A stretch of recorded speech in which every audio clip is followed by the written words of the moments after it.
সবাই দোয়া করবেন ওনার জন্য।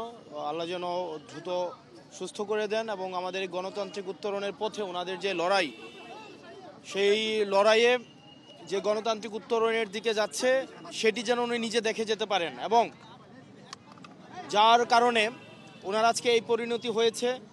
একটা ক্লিনিক্যাল একটা অপারেশনের মধ্য দিয়ে উনি গিয়েছেন, ওনাকে মেডিকেলের অত্যাচারের মধ্য দিয়ে গিয়েছেন। আমার মনে হয় আল্লাহ ওনাকে হাসিনার ফাঁসি দেখা পর্যন্ত ওনাকে যেন আল্লাহ বাঁচিয়ে রাখেন ইনশাআল্লাহ। ওনাকে সেটি দেখে যেতে আল্লাহ যেন এত ওই জিনিসটা ওনাকে দেখায়, যার কারণে ওনার আজকে এই পরিণতি হয়েছে।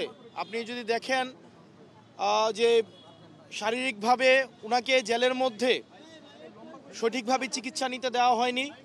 আমরা আজকে শুনেছি যদি কোনো ডাক্তার ওনাকে চিকিৎসা করতে আসতেন তখন ওই ডাক্তারকেও হয়রানি করা হতো 18 পরবর্তী সময়ে, এবং ওই ডাক্তারকেও বিভিন্ন ডাক্তারকে ভয়ভীতি দেখানো হতো ওনাকে যখন চিকিৎসা করতে আসতো।